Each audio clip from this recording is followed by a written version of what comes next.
Hey YouTube. This is literally take three.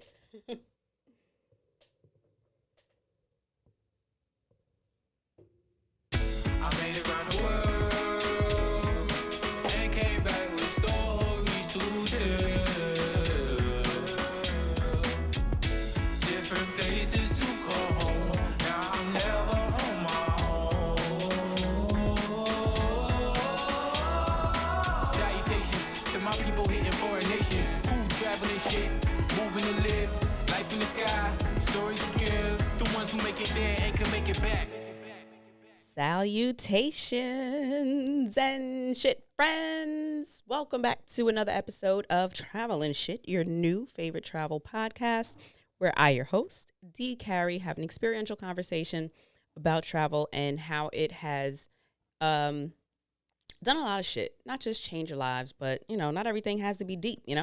It just changes perspectives and it gives you a new way to look at things because until you are given the opportunity to experience something you haven't experienced it, until you're given an opportunity to experience something you haven't experienced it. And that colors and things and makes a difference there. So that having a theme song hasn't gotten old. It's been, I want to say like a month now, perhaps. And I'm still absolutely loving it. So again, thank you to the talented artist Abe. Definitely check him out on Instagram, abe.is.abe. I think last week or the week before that I fucked up his Instagram name and said it like Abe is able, but it's Abe is Abe. So actually my mom corrected me. So thanks, Mom. So if you are new to the show, thank you for joining. I'd appreciate if you leave a review if you are on iTunes or on any platform that you listen to, and help other people find the show if you do indeed like it. If you have been here before, same shit. I'd appreciate a review. Thanks for fucking with the kid. I'm happy to have you here, and I am going to jump right into it. So this week is a follow-up from the rest of my Vermont trip. This will be the first trip or the only bout of traveling that I've done since COVID hit. And I was a little bit nervous, and at the same time, like, I wasn't nervous. This was also my first vacation. This was the first trip that I took with a boyfriend, and y'all, I had such a magical fucking time, mostly because boyfriend's awesome and really took care of all the details. And I really just got to show up and be pretty. I'm good at that. So there's that. Thanks, boo. But we went to Vermont. We drove. Because of COVID, I am still not looking to be on anyone's plane anytime soon. I've lessened my level of fear for air travel, seeing how many people have been able to do so safely and reach their destinations without incident. And I've heard a lot of really good reviews from friends. If you want to go back to, I want to say episode late 90s, no, I want to say possibly 100 or like one. Yeah, I think it's episode 100 or 102. I had Lola, episode favorite, a show regular, to come on and talk about her COVID travel. I'm scrolling back up for you guys so I can let you know. Okay, it was 103, COVID travel and illness with Lorena. So after hearing her explain how, empty the airports were and, whether or not airlines were doing the middle aisle empty, I've, not been as worried about being on a plane, but it's just, I'm still not there. I also don't really want to go anywhere that would be easy for me to get to, i.e. Mexico, because I don't feel comfortable knowing that just anybody can go. I'd prefer to go someplace where I know that there are restrictions. But I mentioned all of that in either that episode or the episode after. So I ended up doing a road trip. there is so much of our country to experience and to see. And I own a car. I have been driving for all of my drivable years, and I am comfortable doing road trips. And since boyfriend came, I had a road trip partner so that I didn't have to do the entire drive by myself. I did end up doing the whole 6+ hours. I think I mentioned that I was in a great mood, so I was able to do the whole trip. We didn't stop until we got to Vermont, so I wasn't concerned with, staying, or not staying, but like visiting a rest stop in an area that had really high rates. But granted, it is a what do you call it? It's a rest stop. It's not like it's your final destination. So the possibility that people from anywhere are going to be there is very obvious. But all that being said, it was probably one of the cleanest bathrooms I've been to. I've been in restaurants, nice restaurants with grosser bathrooms. So I will say that about the bathroom that we stopped at, and we made it all the way there. Oh yeah, I just said that. We made it all the way up there without having to stop before that. So I asked you guys about what your questions were for me about COVID travel and any other questions that you had on Vermont that I did not answer for you first. Before I get into that, one, happy birthday to my nephew, Tyler. I love you. The kid is 10. All the babies in my life, I feel like, are all our aunties' babies are all kind of turning 10 this year, and I am so happy. I'm happy that they're able to enjoy their double digits because, we love those things as kids. So to Tyler, happy birthday. Want to give a shout out to Gabby of PAX Light for being awarded, what was the title? Okay, she has been selected as Best Emerging Voice for 2021 for her work with Young Travelers Network community and her part in co-founding the Black Travel Alliance. So congratulations to Gabby. Just want to give you a little shout out for all of the work that you've been doing. I've loved to see I don't really want to say, I love to see how much you grow, but I've been following Gabby for a really long time. And when I tell you, she has consistently been like a force of usable information and humor and just, relatable realness kind of content. And I definitely am excited for her and very proud of all the work that she's been able to do, and especially excited that she took the leap and took the chance to leave her job, an engineering job, to pursue travel blogging and working for herself. So congratulations, Gabby. Started there. I just wanted to give you guys a shout out to all of you who have sent questions. So that's James Navi. We've got Iman All Day, Agamens LLC. Great soap, by the way. Definitely check her out. Meowser Pan. And of course, my mama. Hey, girl. So all that being said, I don't know if everybody wants their name necessarily attached to the question in particular that they asked. So I would just want it, but at the same time, I don't feel like anything is real dicey or nothing wild. So I figured I'd just lump everybody into one thank you and acknowledgement, and then just go over the questions that they asked.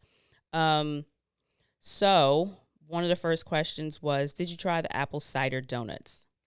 Did not. I don't really care for sweets. I guess that's a fun fact about the kid. I'm more of a salt girl. I absolutely ate as much cheese as possible, though. I love cheese.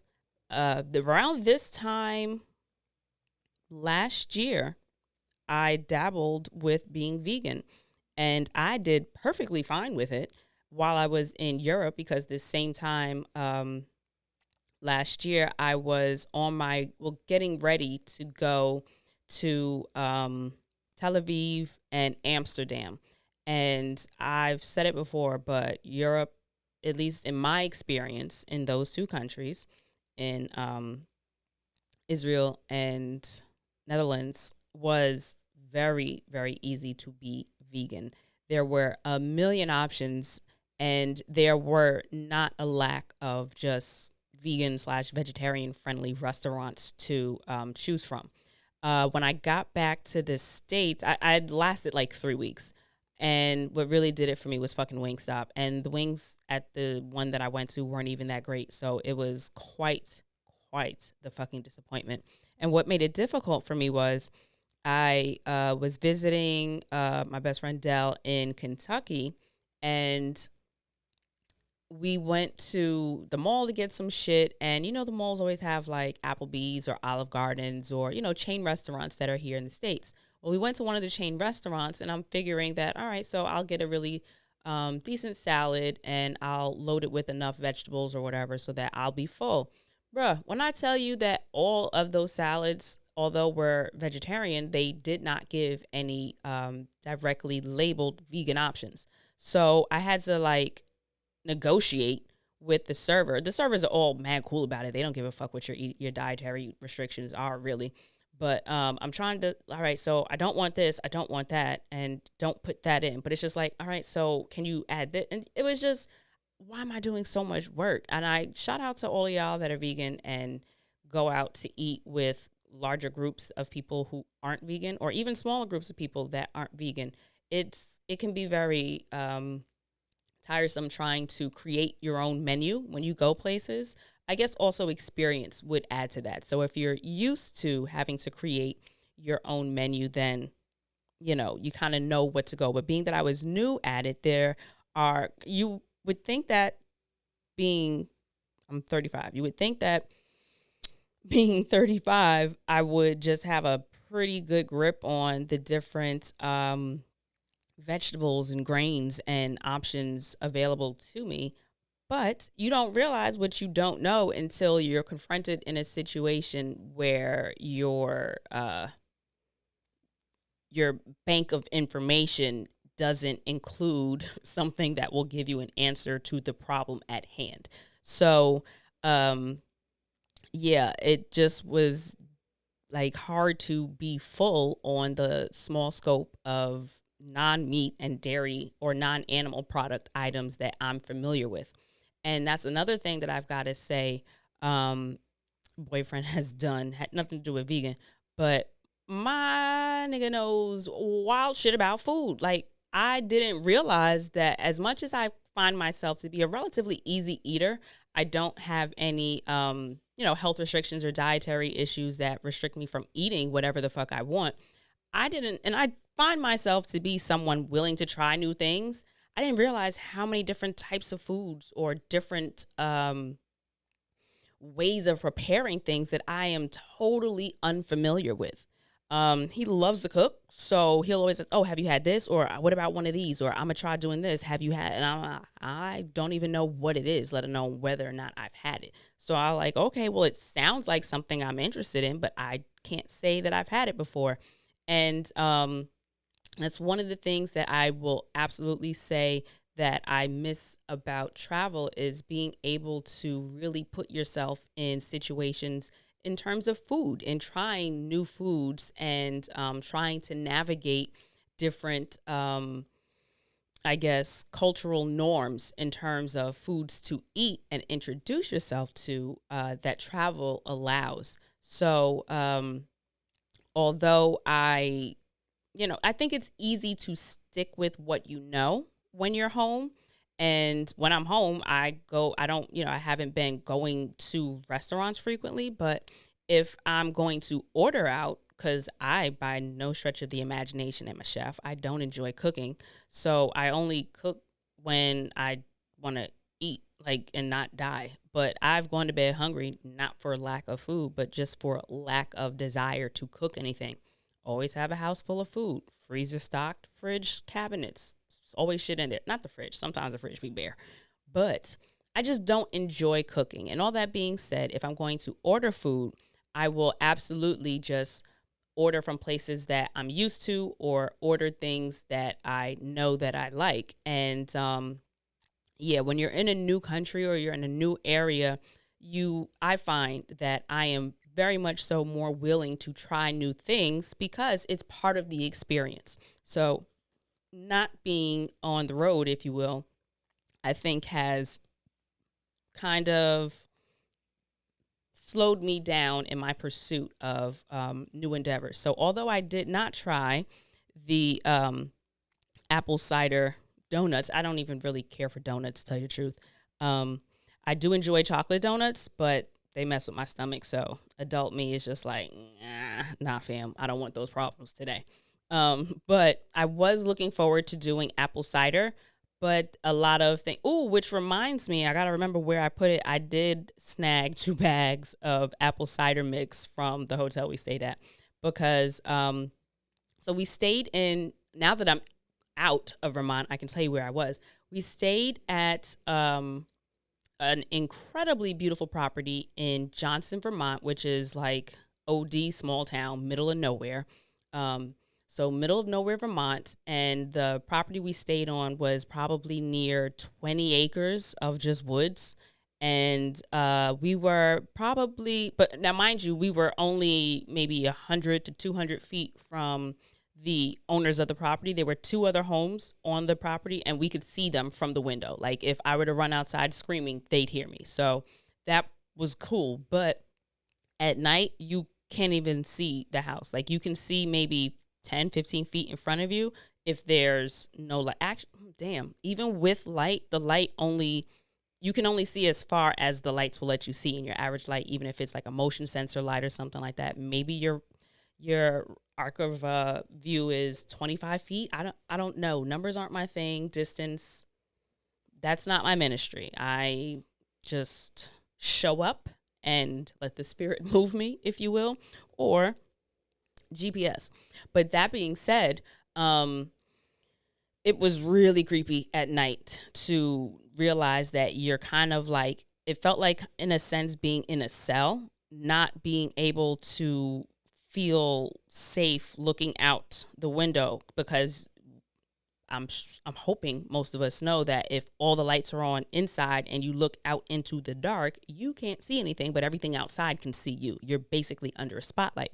So unless we had all the lights in the cabin out, I wouldn't feel comfortable looking outside, because then I also don't want to, like, that fear of if I look and something's right here, I'm going to lose my shit. So although I fear the unknown, sometimes knowing, like not knowing or not seeing something to make you even more afraid is more comforting than just not seeing anything at all, if that makes sense. Just the idea of if I look out this bitch and I see something and I'm not sure what it is, it's a dub. So at a certain point, like I'd rather just not see anything, but that's still scary. But anyway, say all that to say, it was beautiful, but it was in the middle of fucking nowhere. So Johnson, shout out to y'all. I don't know how y'all motherfuckers do it, but I guess that's literal small town living. And I know that there are different versions of small town. You know, there's population of 10,000 small town, and there's population of like 1,000 small town. I don't know what the population of Johnson, Vermont is, but you know, Library Street, I assume, was named Library because that's where the fucking library was. Like, it, you know, actual streets with literal names always kind of give me that feel of, yeah, there ain't many of y'all out here. But it was nice. It was quaint, and we had a good time. So we stayed in the cabin in the middle of nowhere for Monday through Friday. And after checking out, we booked a hotel in Burlington, which was, according to my tattoo artist, shout out to the new tattoo. If you'd like to see what it says, head over to my Instagram or to the YouTube and watch this week's video. So you can see the ink that I got. This was actually the tattoo that I was the most afraid to get just because of its positioning. I was really expecting, especially this shit right in here, to fucking drive me insane. I was like, this one nearly sent me to tears. This one I got in Bali, this part of the ink, I almost cried. And I've not cried for any of them because I'm a strong black woman. But this shit right here, my nigga, I almost was like, yeah, I'm good. We don't need to finish it. But, you know, once you start, you got to finish. So I was really expecting that this was going to hurt so bad. And I'd heard that, you know, this area can be really sensitive. Shout out to my tattoo artist, Richard, for, I believe it's pronounced Orcinal. It's like a play on original, I believe, and orchid. Forgive me for fucking it up if I am. But Orcinal Arts in Burlington, Vermont. He's the sole proprietor, only artist. And I was absolutely looking for a black tattoo artist. Couldn't find one. So I figured, all right, well, I'll go with a woman artist. So I called a shop that is, I get owned and ran by mostly women. And they weren't very helpful in terms of scheduling, or at least the young lady that answered the phone. I don't know if maybe she wasn't used to it, or I don't fucking know. But I called and inquired about, getting some work done that week. And she was just like, oh, yeah, just, message the artist. I'm like, all right, well, so I'm supposed to message I understand that everybody has different ways in which they get art done. For me, it's more of a spontaneous experience. I don't schedule or sit down with the same artists all the time. And so the way that they, I guess, handle their or operate their business just doesn't work for me. So that didn't work. And I reached out to Richard. And when I tell you he answers emails expeditiously, you'd think it was a text message. So shout out to him on that level of customer service, which was very appreciated. I've got a lot of really great content in the works. So I will definitely get more into the tattoo when that happens. But for those of you that don't know, I have a travel sleeve on my right arm. And I not only collect mugs and T-shirts and magnets like every other basic bitch that travels, I also collect ink. So I don't even know how many I have at this point. 1, 2, 3, 4, 5, 6, 7, 8. About 8 or 9, I think, tattoos on my arm now. And I've gotten them in different states and different countries through my travels. So that being said, we ended up booking, we enjoyed our short little stint in Burlington, and the sunset. When I tell y'all, that sunset that I posted on my stories, if you want to see the sunset _DCarry or travel, like the podcast, TRAVEL, the letter NSH _T on Instagram. You can check it out either on my personal or on the podcast page. The sunsets, we caught some incredible sunsets. But there's actually, I believe, a question loosely around that, so I'll get more to that then. But we had a really short stay and enjoyed it, and was just like, oh, let's stay a bit longer. So we booked, I believe it was the Hilton. There were 2 Hiltons relatively close by. We stayed at the Lake Champlain one, and we had views of the lake, which was fucking amazing. And we ended up getting another beautiful sunset from there. And what I did appreciate about the hotel was they actually were under construction, so the lobby kind of looked real like, okay, not like dirty, but like just construction stuff in a lot of different places. But they've got, the barriers between you and the front desk agent, and they put that wrap thing around the remote control, and they do not do like room service is your dining option, but like I wanted to have wine glasses because we still had bottles of wine, and they are not offering I don't want to say stemware, but they're not offering glasses at all, period. They're just like, well, there are cups in your room, basically. And the young lady that I spoke to at the desk when I called for the glasses said, I'm absolutely going to try my best to get you some, but I really don't think that we have that option now due to COVID. We are, limiting the number of the point contacts of which our guests are interacting with items and all of that kind of shit or whatever she said. But she did gave us a call back, and, unfortunately wasn't able to provide that. So I was a little disappointed, but life happens. The rooms were clean. I didn't feel, that it was anything other than basic cleaning. I mean, you expect that a hotel is going to be clean, and we, just wash our hands a lot, and we didn't leave the room. So it's a nice experience. Everybody there at the Hilton at Lake Champlain was very kind. Great interactions with everybody at every point, and even the parking was no contact. You get your ticket, put your ticket in at the end, and paid, and you pull off. So I did enjoy the entire trip. We did Johnson and Burlington, and there were a lot of closures around, which was to be expected. So no big deal. When we got to the city, if you will, when we got to Burlington, the young lady at the desk was telling us that the night of, I want to say the 13th, that Friday the 13th was the last night that indoor dining would be available. Um, Everything, of course, was at limited capacity. But as of that, I want to say Saturday, everything was going to be, pick up only. So we we kind of like missed the window. And then also we were supposed to, go and walk out on the town. But I decided it was a great idea to drink a bottle of wine and spent most of the night just throwing it back up. So thanks, boyfriend, for for that, for making sure I didn't die in my sleep. So that is the one fun thing that I can say about not traveling solo, is that you can make more poor decisions than you would by yourself. And as long as you trust your travel companion, you can live through it. That's my little piece of advice in terms of solo versus traveling with someone, right? So yeah, we didn't spend a lot of time at all, out and about and around other people. We did have one meal at, I want to say it was called the Krabby Shabby, something like the Krabby Shanty or whatever. Our server Tiana was a dream. She was a sweetheart.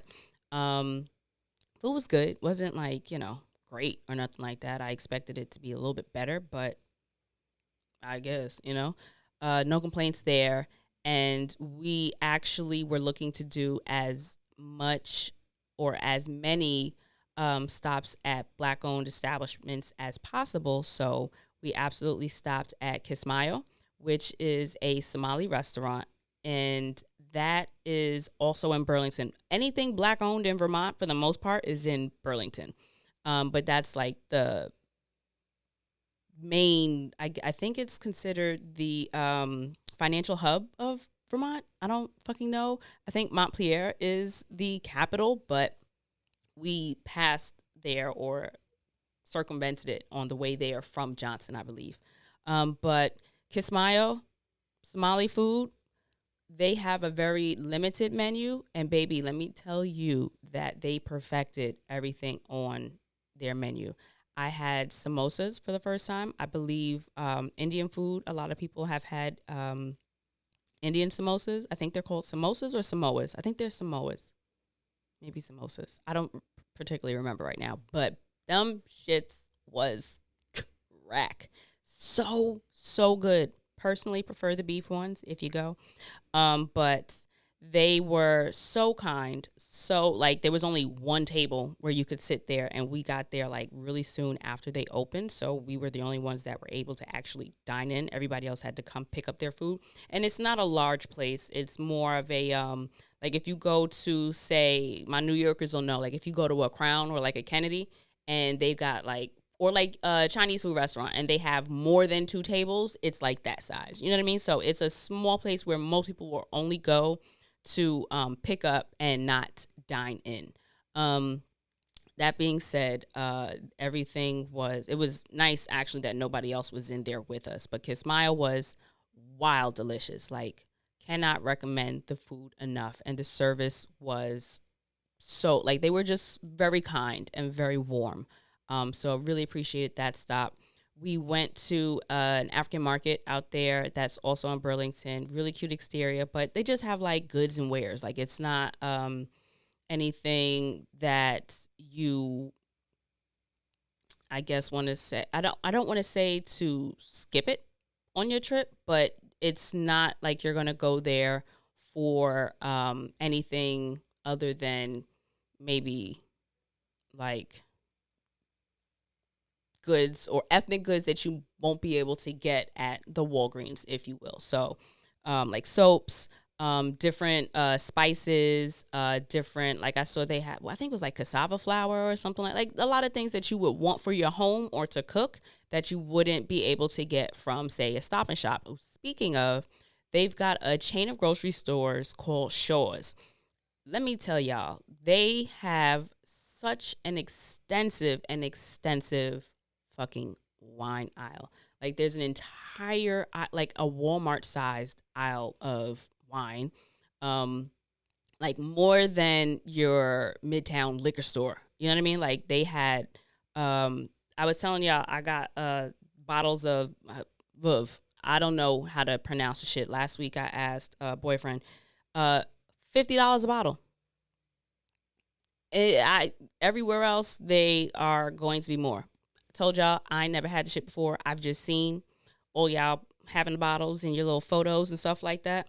So be prepared for me being a bad bitch at some point, breaking out the bottles that I bought in the near future and then letting y'all think that, you know, I paid retail for them, even though I'm going to remind y'all I got these in Vermont for the low from the motherfucking grocery store. See what I'm saying? Like, how great is that? Which reminds me, I should probably put one in the fridge.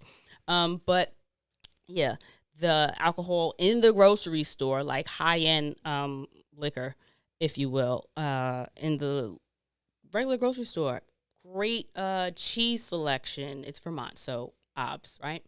Great cheese selection, cured meats, what do you call this stuff? Prosciutto, and I just started eating this shit, and I done forgot what it's called. Sopressata.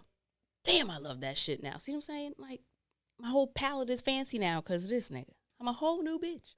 But, yeah, they have a lot of really, really good selections in the grocery store. I was very happily surprised. You would think that that level of small town living, well, actually, you know what? I guess it makes sense. Since you have to get everything you could possibly get from the store, why wouldn't you want a store that gives you like 1,000,007 different options while you're there? So I guess I would, no, not I guess, I'd absolutely love to see more comprehensive options like that in New York, but the pricing would obviously match, and that is the downsides. Whereas the pricing out there was phenomenal. Like, we didn't spend, nothing seemed expensive to us out there.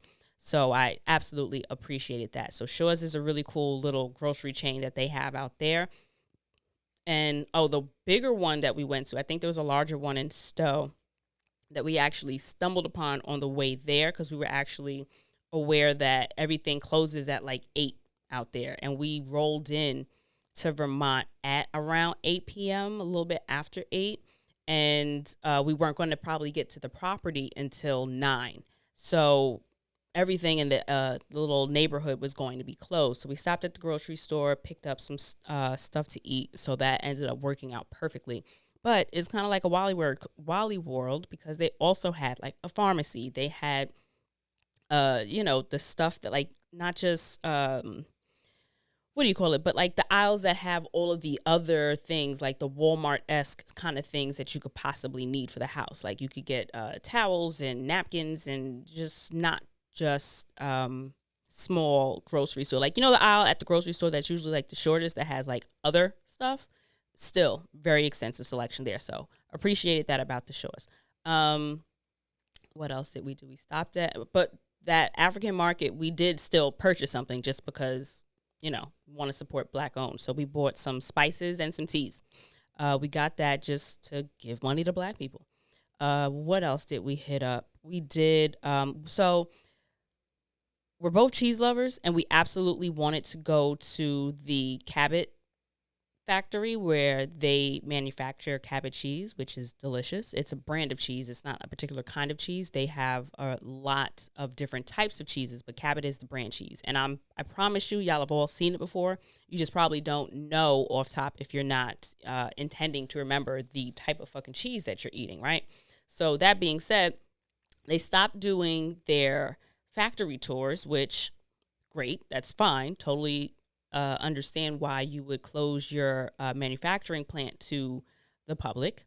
but they have a village store, if you will, that just sells their entire line of cheeses, especially their specialty cheeses, and has a lot of neighborhood goods in terms of syrup and coffees and all the little trinkets and shit that you would want to pick up while you're in Vermont. So we drove like an hour out of our way to go there, and the motherfuckers ended up closing early. So I was really, really disappointed about that because we had gone so far to get there. But there was a really interesting little village grocery store.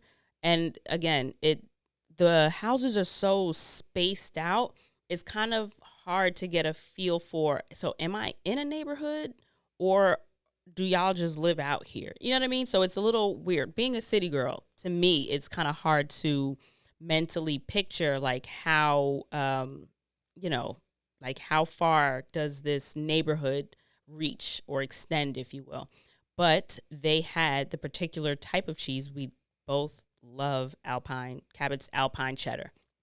Shit's wild good. You're welcome. If you find it, buy it.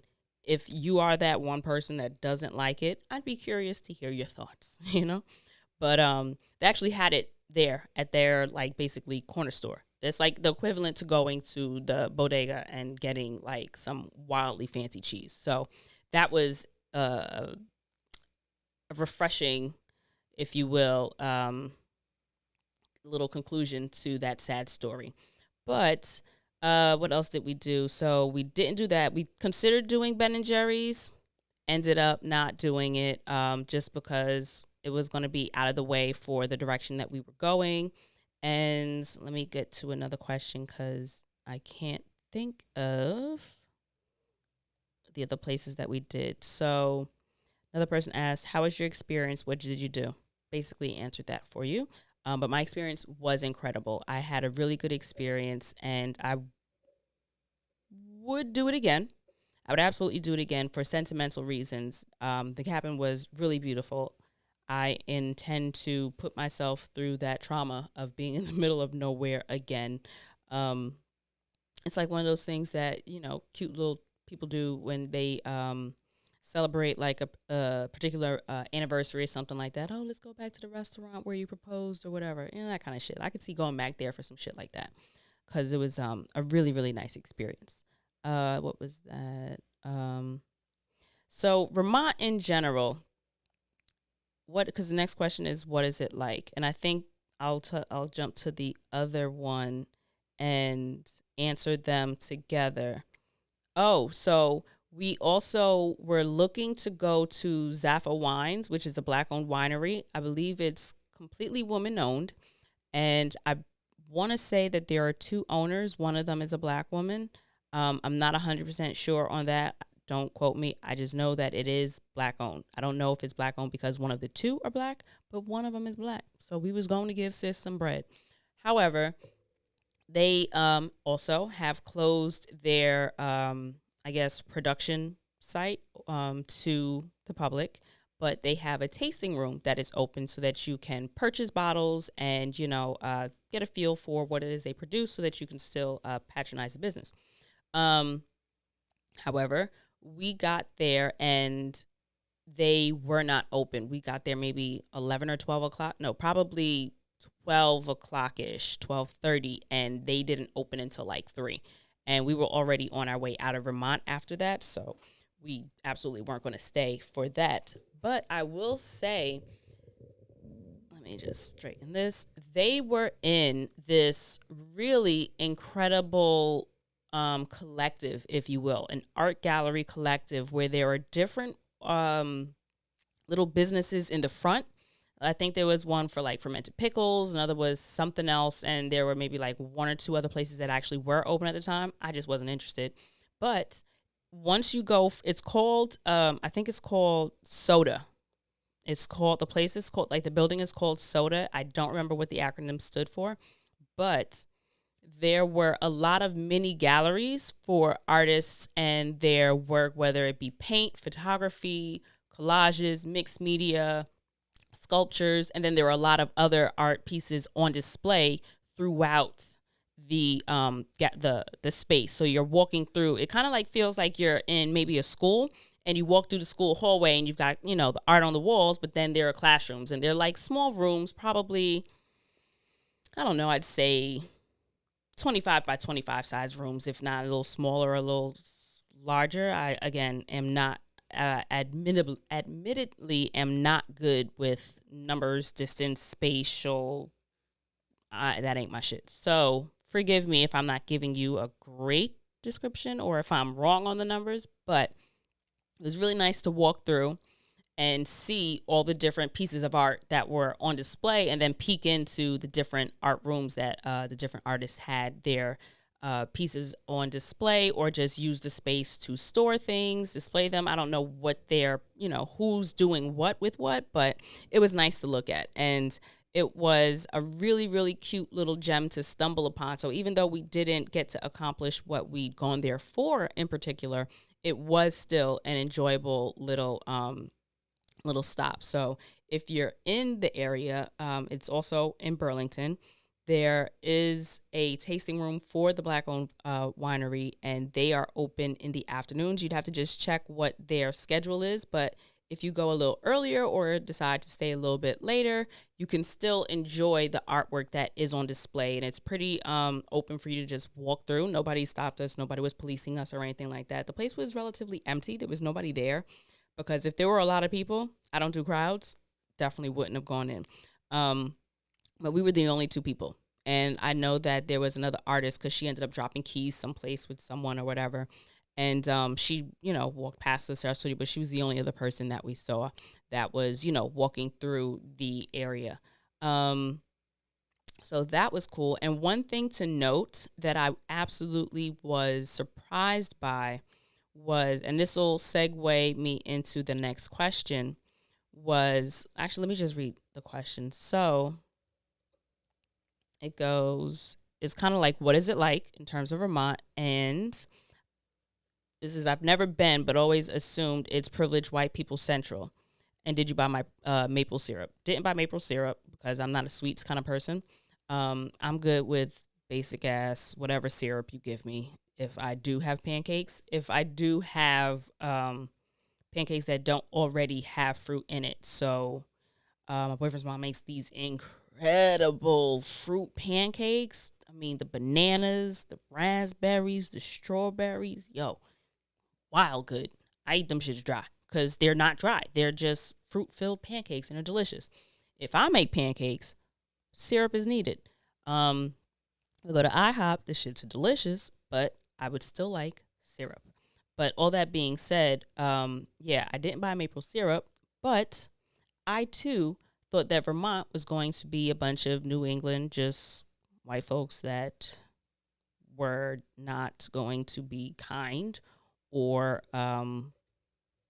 you know, I guess outwardly warm. I won't say affectionate, but just outwardly warm, just, you know, polite to you, passing by on the street kind of thing. And I can easily say I still am not sure, just because we really weren't around people. That was really one of the draws for the trip to me, is that I knew that we would be able to be as limited with interactions with other people as possible. But two things on that. When we were parking the car in Burlington for me to go get the tattoo, now the guy that did my tattoo, Richard, was mad cool. But again, providing a service, you expect your service providers to be polite to you. Not the case. I remember we had gone into that first rest stop, the one and only rest stop that we stopped at on the way up. Boyfriend had said goodnight to the lady at the register. We were the only two in there, and she just didn't respond. Like, she just watched us walk out, and it was just like, oh, okay, cool. You don't gotta say nothing. Like, we don't have to be friends, but it just would have been nice. So that was like my first taste of Vermont. Like, as soon as we stepped into Vermont, and that's what we were greeted with. And so it was just like, okay, I'm expecting more of this on top of my, not perception, but my anticipation of, like, I'd already anticipated that, but I'm hyper aware of those kinds of things. Anyway, like, the curse of being a Black person in non-Black spaces, when not for all of us. Again, we're not a monolith, but my experience of blackness has always been in the back of my mind, like, so you trying to be funny, or you like you really feel a way, like, you know what I mean? Like, that race is always on my mind. So if someone doesn't respond to me, or if they respond negatively, or if they respond in a manner that I wasn't expecting, I immediately go to my mental list of what those possible things can be.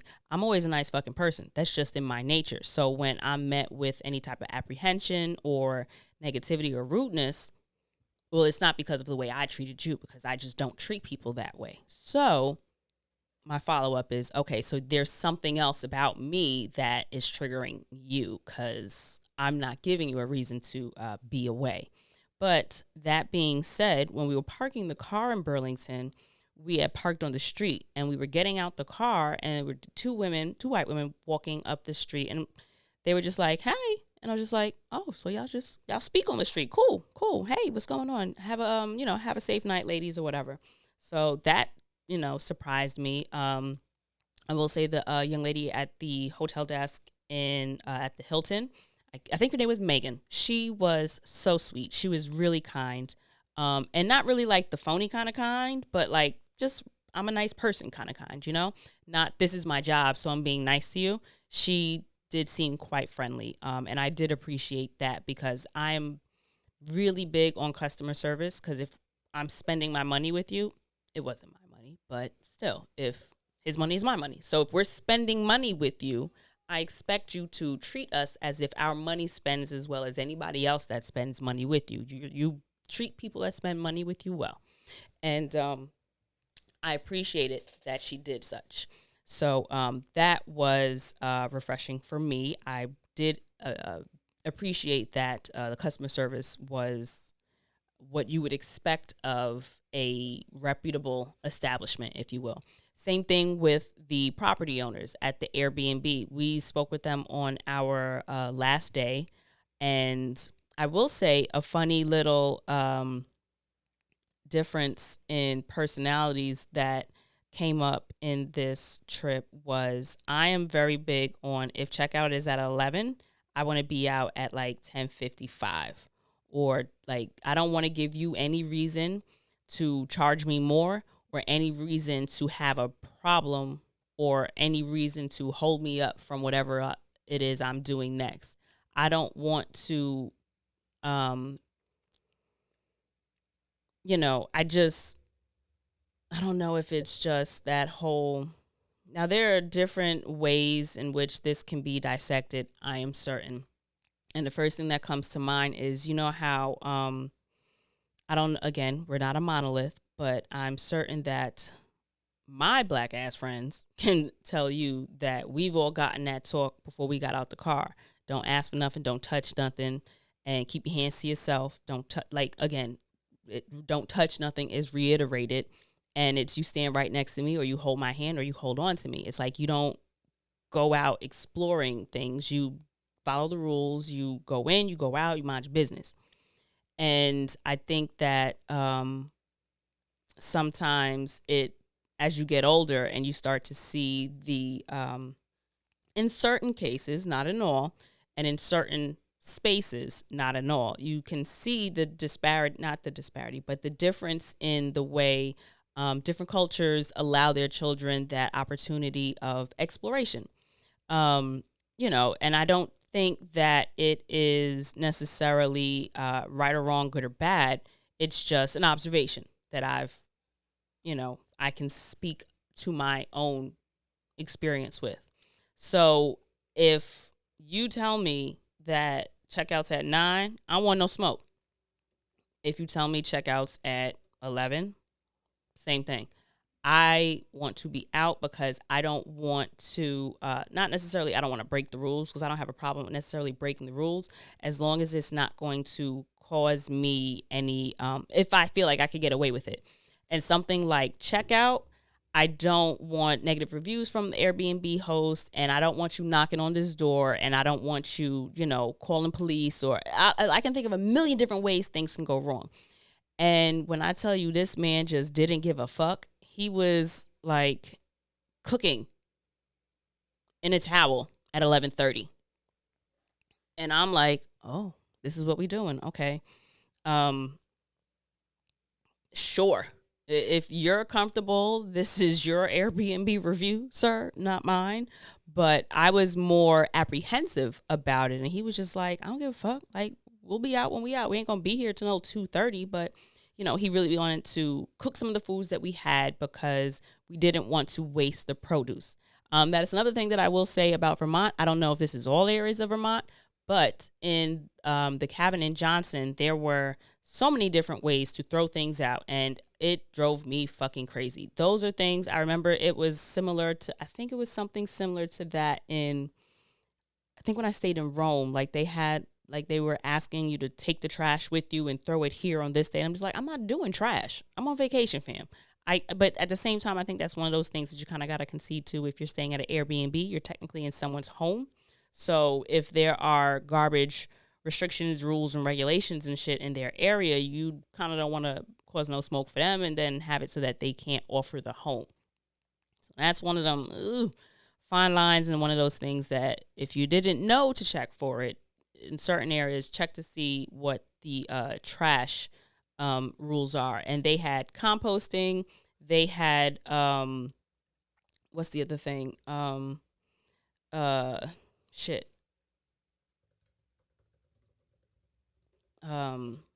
Composting, two different things of recycling, and hold on. Yeah, two different things of recycling. Then you couldn't put garbage in, like there was trash, then there was compost, and then there's like recycling or something else.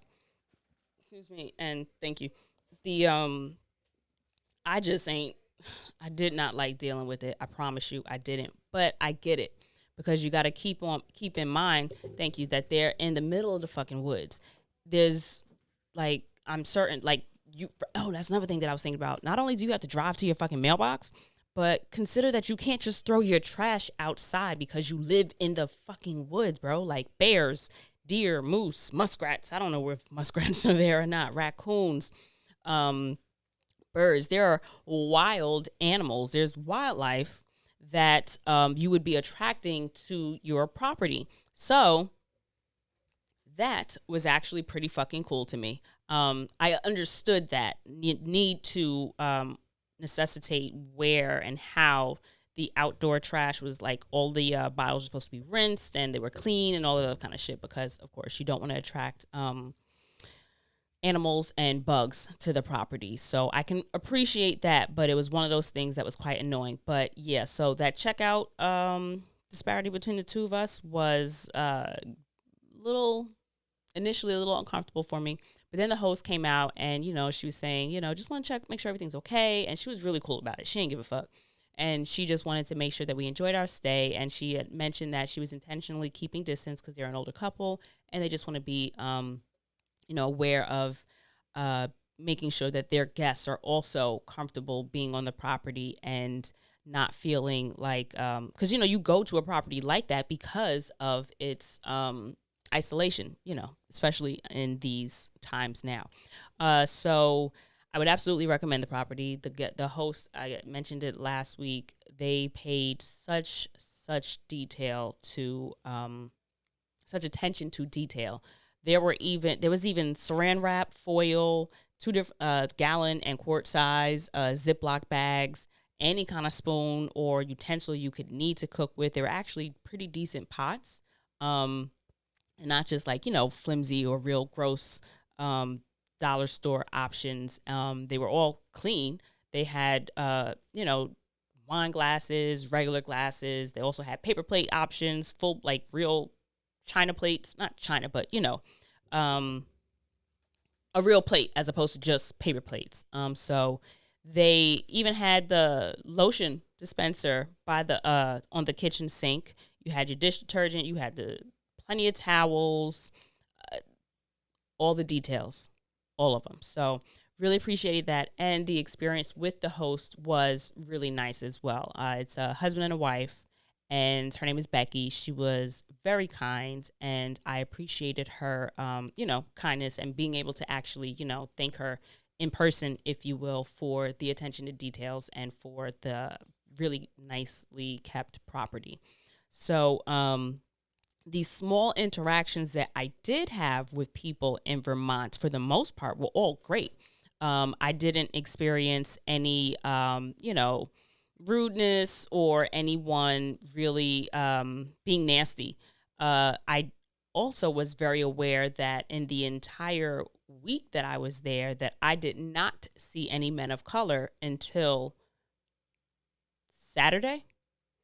Yeah, there was one black guy, and he got in the elevator with us at the hotel. And I really wanted to be like, "Yo, fam, you're the only one I've seen in this, we've been here for a week, but I ain't want to make him uncomfortable." But I mean, he was young. He looked to be, our age or my younger brother's age or so. So I don't think he would have been offended. But I'm like, let me leave this man alone. Let me not be on my shit. But yeah, the only other time that we saw any other men of color was at Kismayo, because it's owned by a Somali family, and they're black. And a couple of black guys came into the store to pick up orders, or the place to go orders. So we saw that they are absolutely the place that everybody in there, you would think, because there was a lot of traffic, which was nice that they were in their space and we were in our space. So I did really appreciate that. But yeah, that was the only time that I saw any black men in Vermont. I saw maybe 2 or 3 black women throughout the whole trip. All of those times were in the grocery store or our waitress Tiana at the Krabby Shanty or Krabby. I want to say the Krabby Patty, but that's not the name of it. It was something that made me think of that. But yeah, I think I saw 3 black women, a couple of Asian women. They all looked to be University of Vermont students. I know one of them had a UV sweatshirt on, but and that was another thing I was disappointed about. I really wanted a really cute Vermont sweatshirt or a long sleeve shirt. Only shirts I could find were short sleeve. Y'all, November, get with the shits. Put out some long sleeve shirts, sweatshirts. That's what we're fucking here for. No damn t-shirts. Y'all know y'all cold up there, so what's the point? But anyway, I did not see many people of color that trip at all. Doesn't bother me one way or the other, but it kind of like went in line with what I was expecting.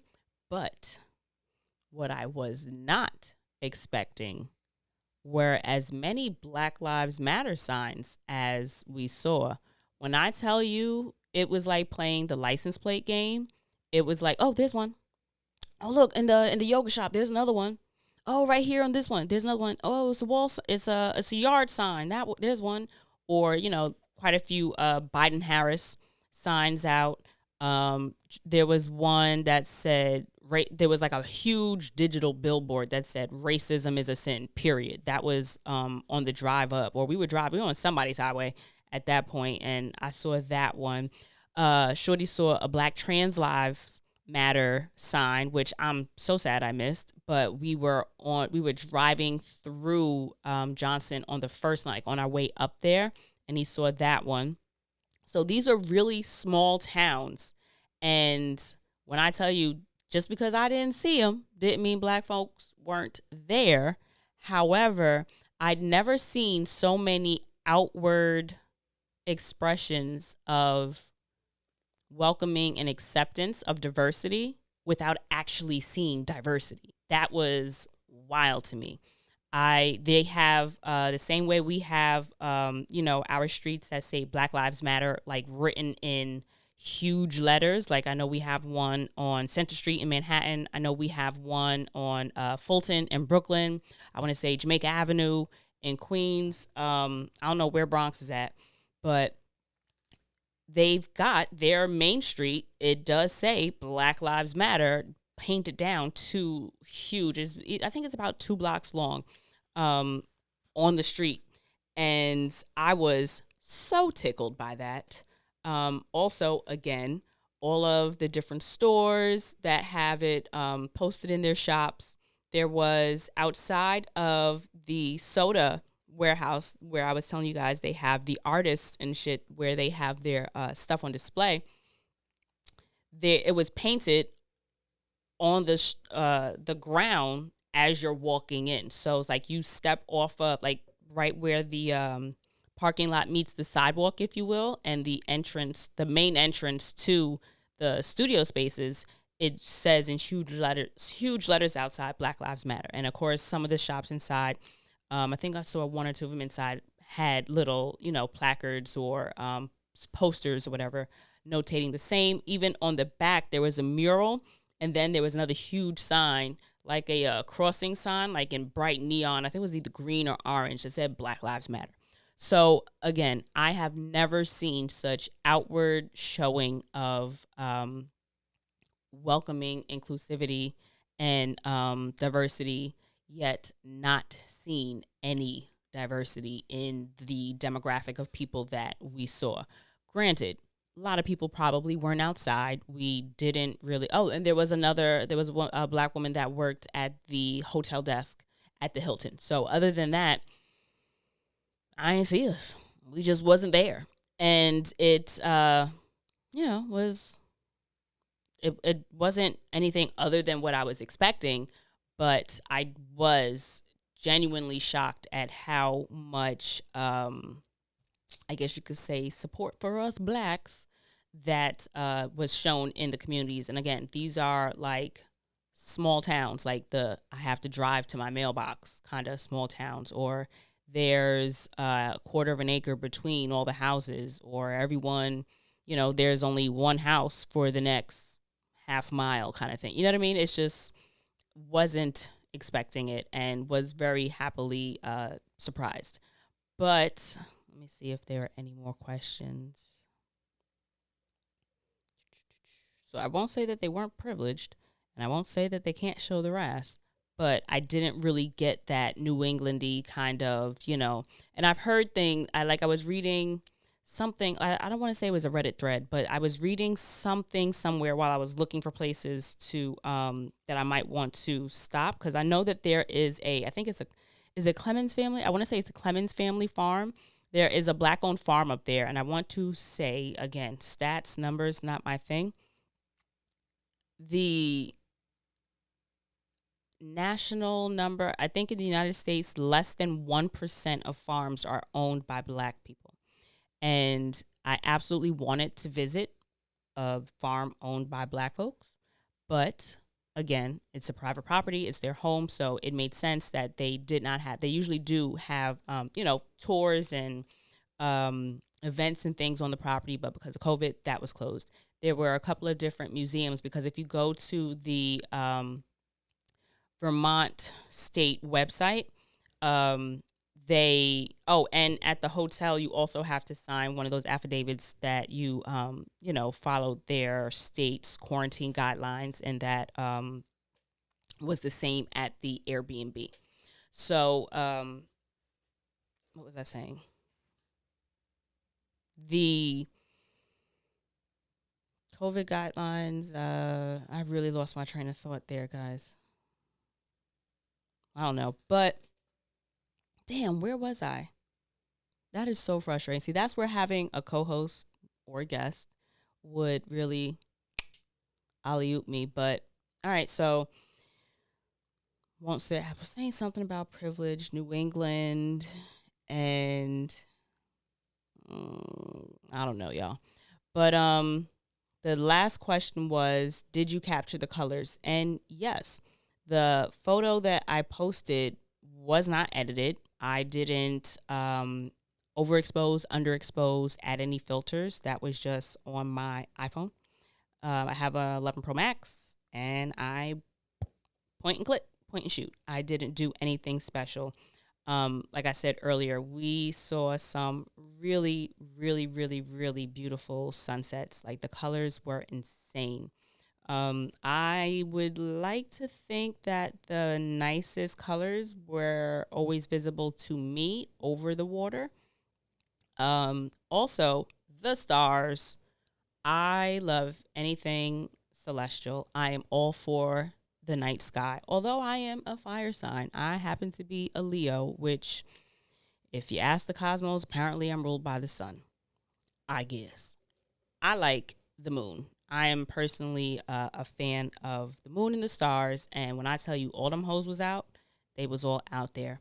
Sadly, though, I was too scared to sit outside and look at them because you can't see shit around you. Like, it's complete and utter darkness.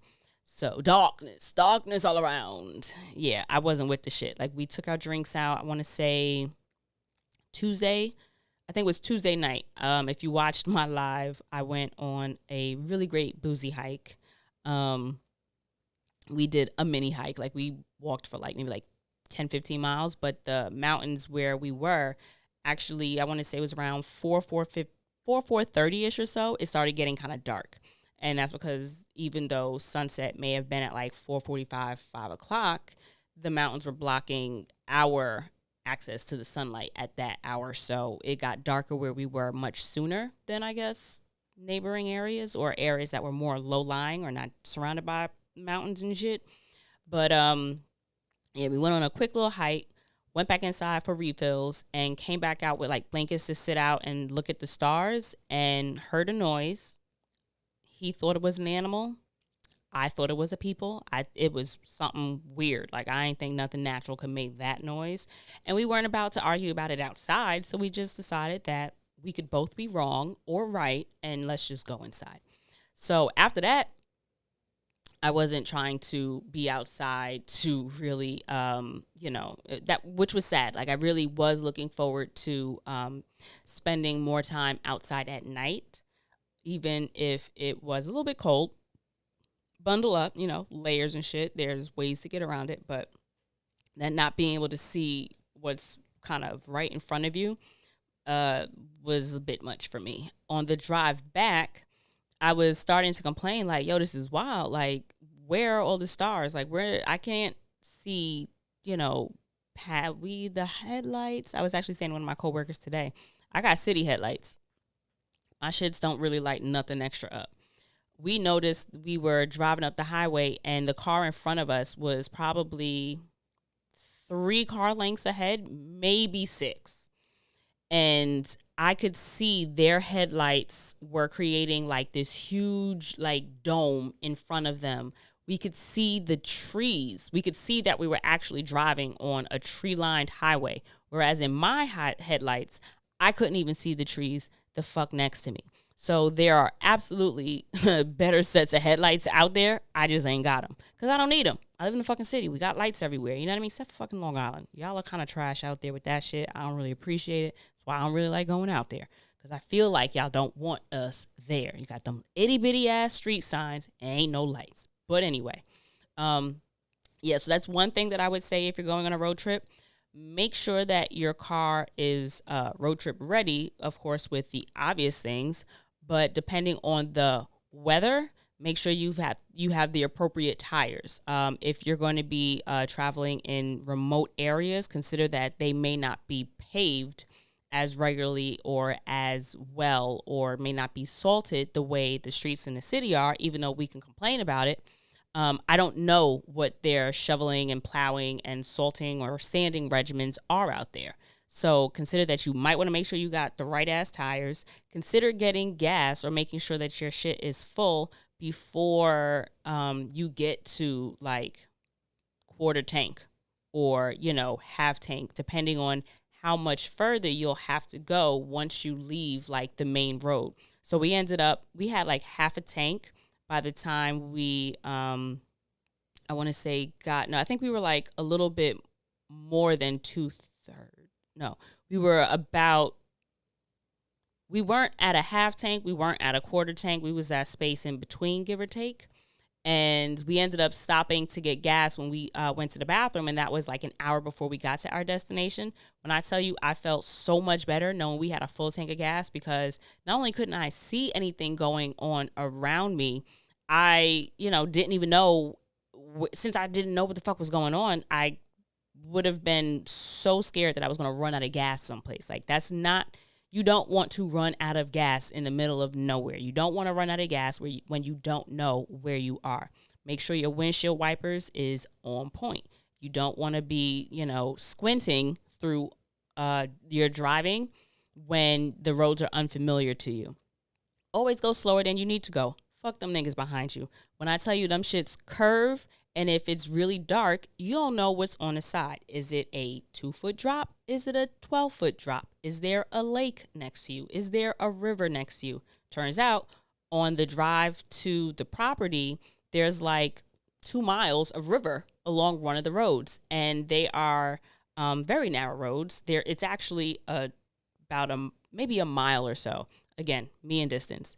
It's like a mile of dirt road from the main road to the property where we were staying. And that whole route which we didn't know until we got there, because even on the GPS, like, it changed to night mode. So we couldn't necessarily discern that it was a body of water as opposed to and I don't know if he was just not looking at the map for that, but it turns out there was a river right next to where we were driving, and it's a lot of turns. It's one of those one lane, like, in and out, so somebody has to pull over, and if you can't see where you're pulling over, it could be a little unnerving, if you will.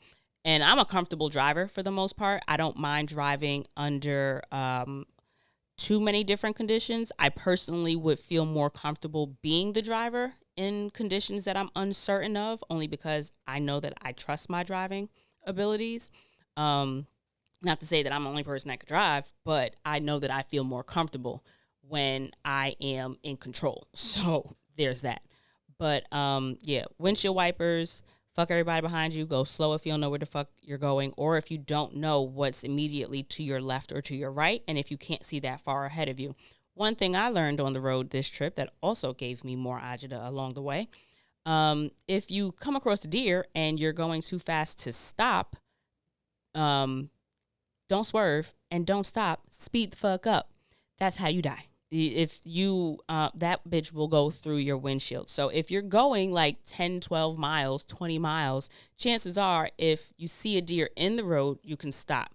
But if they jump out at you, that's a different story. But if you're driving and you see a deer in the road and you don't have the time to stop, or if you can't safely navigate around it without swerving, which, again, swerving and stopping short and all that can put you in worse of a situation than you need to be in, speed up, plow through. This way, your car does what it's designed to do, and it protects you by, like, you hit that bitch hard enough that it flies up, as opposed to you're hitting a brick wall, because them bitches is heavy. They're large. Or it goes through your windshield, and that's it. So that I didn't know. There you go. And like I mentioned before, headlights. If there's a way to clean the glass or the headlight thing around your car so that your headlights shine brighter or illuminate more or allow you to see further, or if you're able to just get headlights that are better suited for dark driving. And by dark driving, I don't mean like bullshit nighttime driving. I mean driving when there aren't any street lights per se. Absolutely throw them hoes on if you can. I think that was the only thing. Definitely get gas, because like I said, you don't want to be gasless out there, or you don't want to be concerned with gas or have to navigate outside of what your anticipated route is in an attempt to find gas, should you be in the middle of nowhere and trying to not only find your destination, but now worried about whether or not you're going to have enough gas to get there, or whether or not you'll have gas to get back out. So consider also, if it was difficult for you to find it, or if it took long for you to get there from the main space that you were at, like the main highway, you still got to get back. So you may have enough to get there, but realize that you still do have to return to a part of town or an area where you'll be able to gas back up. So consider that as well. Trying to think of anything else that may come up. I know that there were a couple of other Black businesses. I think I remember what I was saying. If you go to Vermont state website, I want to say travelvermont.gov or something like that. If you go to Vermont's website, the travel board, they have a list of different historical sites of, like, it's called the African American Heritage Trail, I want to say. And there are a bunch of different sites that have significance or importance in Black history throughout the state. And you can visit some of those sites. And I was looking at a couple different museums, but of course, those were all closed due to COVID as well.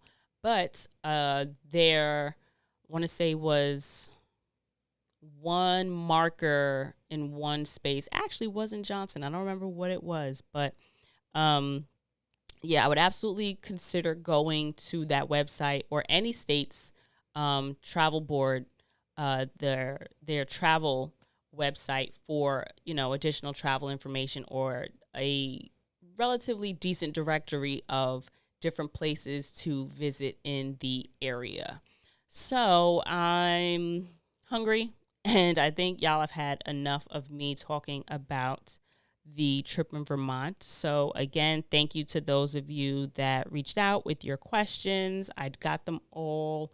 There is a ton of content to follow up, so definitely look forward to that. And in order to check that content out, be sure that you're following me at _DCARRIE and at TRAVEL, the letter N, SH _T on Instagram or at the website, travelandshippodcast.com, so that you can get your eyes on the cabin tour that I posted, as well as the content to come. So that's pretty much it. Appreciate y'all for listening. Don't forget to leave a review if you liked the episode. 5 stars. Appreciate it. Love you so much. And if anything comes up, you have any questions or suggestions or anything that you want to see more of or less of, shoot me an email. I am very easily accessible at dcarry@travelandshippodcast.com. So, all right. Thanks for coming back for another episode. And if you're new, it was a pleasure to meet you. And don't forget that travel is more than vacation. Bye, guys.